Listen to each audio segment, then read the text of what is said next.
Hello everyone, welcome back to the Education Path YouTube channel. तो कैसे हैं आप सब? आई होप सब ठीक होंगे और अच्छे से अपनी पढ़ाई सभी लोग कर रहे होंगे। जेकेपी कांस्टेबल का एग्ज़ाम जो कि 2026 वाला होने वाला है, ठीक है। इसी साल में ये एग्ज़ाम हो जाएगा। तो इसका लेक्चर नंबर 9 लेके हाजिर हूँ मैं आपके लिए, जिसमें हम डिस्कस करेंगे ईडियम्स एंड फ्रेजेस, ठीक है। हम इसमें समझेंगे कि ईडियम्स फ्रेजेस होते क्या हैं, ठीक है। सिंपल लैंग्वेज में बिल्कुल इसको समझेंगे और बिल्कुल शॉर्ट वीडियो की 6-7 मिनट की, और विथ एग्जांपल आपको मैं इसमें समझाऊंगा। इससे पहले मैंने 8 वीडियोस अपलोड कर दिए जो कि इंग्लिश सेक्शन पे हैं। इससे पहले के जो भी सिलेबस में जितने टॉपिक हैं सभी हमने डिस्कस किए हैं, और छोटी छोटी वीडियोज़ हैं वो जाके जिसने अभी तक नहीं देखी हैं देख लें। प्लेलिस्ट में प्लेलिस्ट उसकी सेपरेट बनी हुई है जेकेपी कांस्टेबल एग्जाम 2026 की। और जिसने अभी तक चैनल को सब्सक्राइब नहीं किया, चैनल सब्सक्राइब कर लें, बेल आइकन प्रेस कर लें। और कोई भी आपका क्वेश्चन हो कमेंट बॉक्स में ज़रूर बताएं। अब अगर आप पीडीएफ लेना चाहते हैं तो आप व्हाट्सअप करें 8082769074। इस नंबर पे आप व्हाट्सअप करें, आपको पीडीएफ प्रोवाइड कर दी जाएंगी, ठीक है। तो चलिए सीधा चलते हैं अपने टॉपिक पे। तो चलिए सबसे पहले हम समझेंगे व्हाट इज़ एन ईडियम।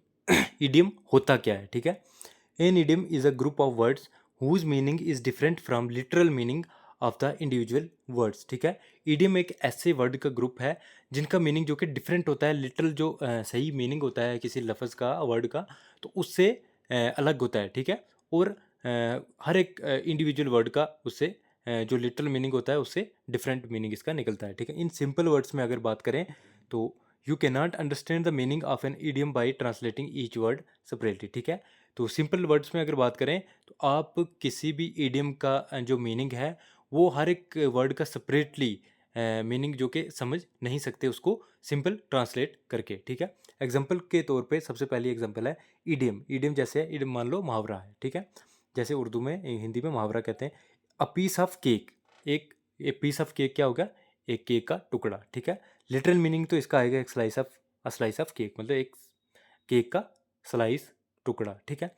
तो एक्चुअल मीनिंग इसका जो बनेगा इडियम के हिसाब से समथिंग वेरी इजी, कुछ बहुत आसान, कुछ, ठीक है। जैसे आपको एग्जाम में दिया होगा कि इस इडियम का आपने बताना है, मतलब बताना है क्या कहना चाह रहे हैं ये अ पीस ऑफ केक, तो उसका एग्जाम में आपका आंसर निकलेगा समथिंग वेरी इजी, ठीक है, कुछ बहुत आसान, ठीक है। सेंटेंस है the exam was a piece of cake. जैसे ये सेंटेंस बनेगा the exam was a piece of cake. तो इसका हम इडियम के हिसाब से इसका अगर मीनिंग निकालेंगे तो एग्ज़ाम क्या था? ऐसा था कि बहुत आसान था, ठीक है। एग्ज़ाम जो थी बहुत आसान आसान था, जैसे कि पीस ऑफ केक, केक के टुकड़े की तरह, ठीक है। सेकंड एग्जांपल है इडियम है इसमें ब्रेक द आइस।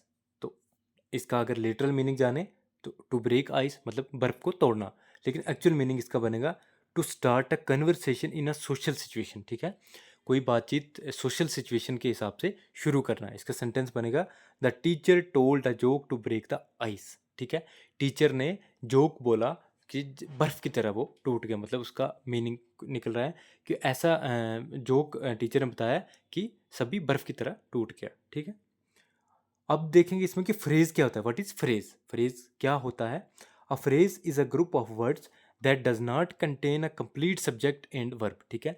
फ्रेज एक ऐसे वर्ड्स का ग्रुप है जिसमें पूरा कंप्लीट सब्जेक्ट और वर्ब नहीं दिए गए होते हैं, ठीक है।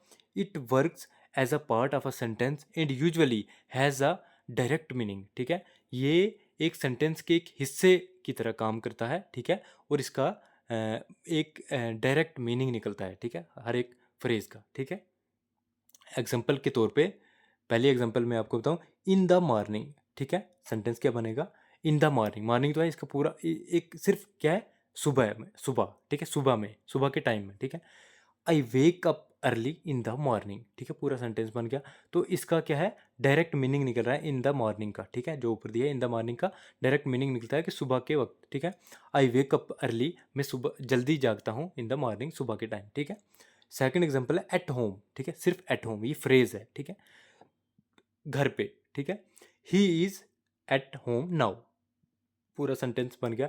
एट होम का इंडिविजुअली एक डायरेक्ट मीनिंग निकल रहा है, ठीक है। तो ये फ्रेज हो गया he is at home now. इस टाइम वो अपने घर पे है, ठीक है। वो इस टाइम वो घर पे है, ठीक है। अब बात करेंगे कि डिफरेंस क्या होता है, इडियम और फ्रेज के बीच में डिफरेंस क्या होता है, ठीक है। Idiom has a special meaning, ठीक है, इडियम जो कि है उसका कोई स्पेशल मतलब होता है, स्पेशल मीनिंग होता है। Phrase usually has a direct meaning, और फ्रेज जो का होता है उसका डायरेक्ट मतलब निकलता है, ठीक है। जो इडियम होता है उसका एक स्पेशल मीनिंग होता है, जैसे मैंने आपको ऊपर एग्जांपल के तौर पे समझाया, और फ्रेज क्या होता है, उसकी डायरेक्ट मीनिंग होता है हर एक वर्ड का, ठीक है। Idiom meaning can not be guessed from individual words, idiom का जो मीनिंग है वो डायरेक्ट किसी इंडिविजुअल वर्ड से, अकेले वर्ड्स से गैस नहीं किया जा सकता है उसका मीनिंग, किसका, ईडियम का, ठीक है। Phrase meaning can usually be understood easily, और फ्रेज का जो मीनिंग होता है वो आसानी से इजली हर एक वर्ड का अलग से इंडिविजुअली उसका मीनिंग समझा जा सकता है, ठीक है। अब why idioms and phrases are important for JKP constable exam, ठीक है। अब मैं आपको बताऊंगा कि इडियम्स और फ्रेजेस क्यों इंपॉर्टेंट हैं, किसके लिए, कांस्टेबल के एग्जाम के लिए, जेकेपी कांस्टेबल के एग्जाम के लिए, बाकी भी हर एक एग्जाम के लिए जिसमें इंग्लिश पोर्शन होता है, इंग्लिश का सिलेबस होता है, सभी एग्जाम्स के लिए ये इंपॉर्टेंट होता है, ठीक है। In competitive exams question are asked in the following ways, ठीक है, क्वेश्चन पूछे जाते हैं इस तरीका से किसी भी कम्पिटेटिव एग्जाम में, ठीक है।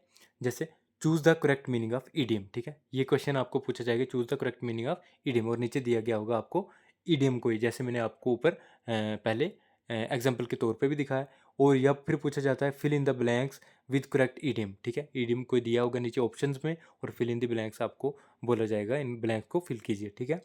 Use idiom in a sentence, या कोई सेंटेंस दिया होगा उसमें भी ऑप्शन नीचे दिए गए होंगे, तो बोला जाएगा कि इसमें कौन सा ईडियम आएगा, ये आप यूज़ करें। Match idiom with its meaning, तो जैसे ऊपर मैंने एग्जांपल दिखाई तो वैसे आपने मीनिंग निकालना है ईडियम का।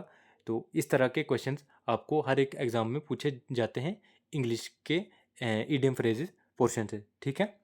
तो ईडियम्स और फ्रेजेस को समझने के लिए आपने अपनी वोकेबलरी सबसे पहले इंप्रूव करनी है, ठीक है, और इंग्लिश लैंग्वेज जो कि सिंपल होता है उसको आपने इंप्रूव करना है। तो ये थी आज की वीडियो। हाँ, उम्मीद करता हूँ वीडियो अच्छी लगी हो।